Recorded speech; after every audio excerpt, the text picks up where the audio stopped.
Namaste everyone, Suprabhatam. So yesterday we have completed 3 types of ahara, food. So what Bhagavan is doing, the basic instinctual activities that we all are doing, how that can also be converted into sattvika, that way Bhagavan is showing the instinctual activities as well. Quality of food Bhagavan has already told. Today before entering 3 more factors about food, I'll just briefly mention, then I'll go to the yajna part. First is source of food. The best way is home cooked food, or else the known source, you know the cook who is cooking.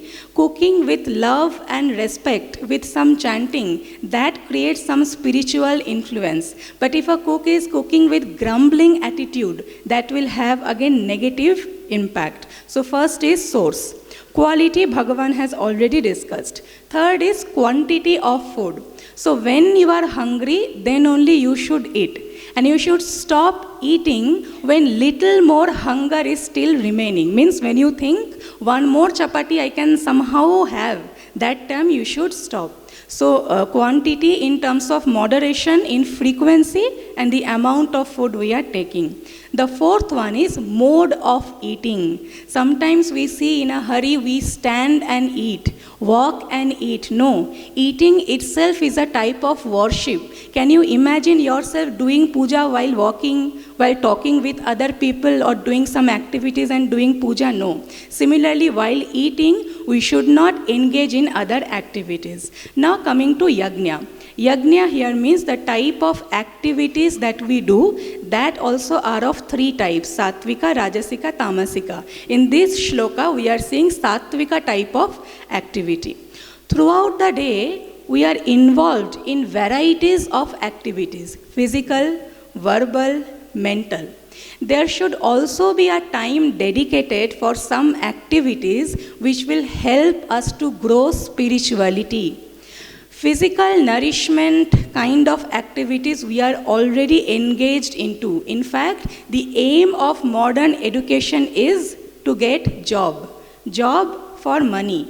Money to fulfill the physical needs and other material needs. Similarly, some kind of time should be given for inner growth through some nishkama activities which will help us to grow spiritually.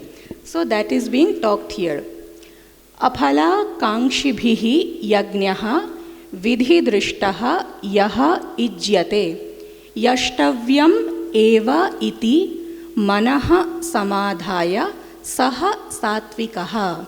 So, saha yajnyaha sattvikaha. That activity is called sattvika activity. Yaha ijyate. One which is performed in this particular manner. That manner is being told in the shloka. Yajnaha here means all types of activities that we are engaged into. Specifically that activity which will help us to grow spirituality, and that type of activities are nishkama karma, where we contribute to the Lord, contribute to the nature, fellow human beings and all other living beings. So that type of activity, and contributing to the Lord in terms of praying, doing puja, japa, specifically in the morning time. Why? Because that is considered to be the sattvika part of the day. As the heat of the sun increases, the rajas in the body will increase. Evening after sunset, tamas will increase. So morning is the best ideal time to do that. Okay. Now how and what type of yajnas are there? First condition is vidhi drishtaha. Yajnas, activities which are prescribed by the scripture. All other materialistic activities, scripture need not prescribe because we are already involved in them. But these we do not know. So scripture is prescribing some activities which will help us in our inner growth. Just like medical doctors, they prescribe morning walk on some exercise for the physical health. Similarly, the rishis are the spiritual doctor which is prescribing considering our spiritual health. Then, aphala kankshibhihi, which activities are done without expecting any material result, name, fame, money, status, not with such expectation. Like when morning walk is prescribed, even the busiest executive businessman, they go for walking because they know the value of physical health. That time they are not earning any money. But since they know the value of it, they do that. Similarly, people who know the value of spiritual health will go for these spiritual activities without expecting any material benefit. Then, yashtavyam eva. This activity has to be done without considering any external obstacles. Mean, under any circumstances, this activity has to be done. May you develop this attitude. And sometimes when we are engaged in this activity, japa, puja, temple visit, sandhya vandanam, there can be other materialistic people who can tease you. So even if they are teasing, you should not feel bad or you should not develop complex. Again, the example of morning walkers, you can see they do various exercises. They do not even bother who is looking, who is judging them, nothing. They know the value they are performing. Since we know the value, we have to follow without thinking what other people are thinking. Manaha samadhaya, with complete concentration, with full commitment. Sometimes people walk, talk and continue to do japa. Not in that way. When you are doing puja japa, your mind should be into that activity. So this is Satvika Yajna. Thank you. Good morning all. Good morning students, staff and dignitaries on the dais. We are from Anveshana. So we have come up with a theme of competition, Yuvan Veshana. The first proposal, a research initiative of Anveshana Venture Labs. So on account of 10th IYD, the theme of this year, Yoga for Women Empowerment, we have come up with a competition, Mind-Body Techniques for Women's Holistic Health has the theme, where all the budding explorers, the research enthusiasts of different departments can participate in this competition. So each department can register up to 3 teams and each team can have 5 candidates, 3 students and 2 faculty mentors. The teams have to provide a comprehensive literature review which can lead to a novel research proposal. The theme can be addressed through any one of the below list of study designs. It can be interventional, sociological studies, diagnostic, tool, app or formulation development. All the details that I'm gonna complete now will be sent to the respective departments through mail. The basic framework and checklist on how your presentations to be there will also be shared.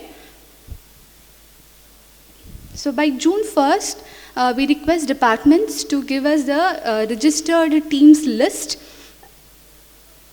And by June 16th, you will have 15 days of time period by which you can prepare your review. You can come out with the research novel concept and submit your team names along with presentation slides and PDF format and limit the words to 2000 and you have to submit it to the committee. 18th will be the tentative date of presentation. If at all there is any changes, will be notified.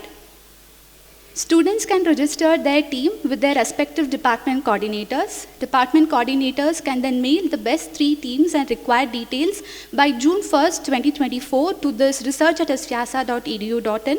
Registration details should include tentative title of the review question, team names, students and mentors, department and course. Scoring and awards. The screened and approved teams will be asked to present to a panel of jury and experts on the date that we provide you, mostly on 18th. Scoring criteria will be based on your theme, whether your title is theme-based, novelty, comprehensiveness, creativity and presentation skills, coverage of literature, research idea, and tentative details of your proposal. First best 3 research ideas out of all the teams can decide on whether they want their review to be publicized in the Yogasudha or they can choose to publish in a peer-reviewed journal for which Anveshana would assist in drafting manuscript. Awardee certificates and nominal cash prize of ₹1000 per team would be distributed on June 21st, 2024.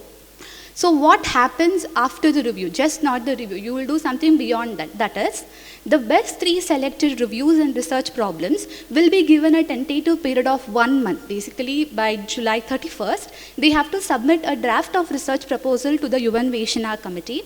Seniors from Anveshana Research Lab will be available for any queries related to their project. A tentative presentation date would be set after the draft submission, and they will go with a scrutinization with panelists and jury. And the first best proposal will receive a seed grant of 1 lakh from Anveshana Venture Labs SVYASA. Anveshana facilities and resource access will be granted for completion of the project. So you can always contact the coordinator of Yuva Anveshana, myself, Anveshana staff Venture Lab. You can mail your queries to research@svyasa.edu.in. So we have come out, this concept is because we want young budding explorers or the youth to come out with new ideas. Okay, there are wonderful research facility within SVYASA, there are good researchers within SVYASA, but we have, the students can utilize them, can have access to them very well. So speak to them, ask any of your queries, come up with a good research topic, and yes, you can present it in front of all the panels. Thank you. Shanti Mantra. Sarve bhavantu sukhinah, sarve santu niramayah, sarve bhadrani pashyantu, ma kaschid dukkhabhat bhavet. Om Shanti Shanti Shanti.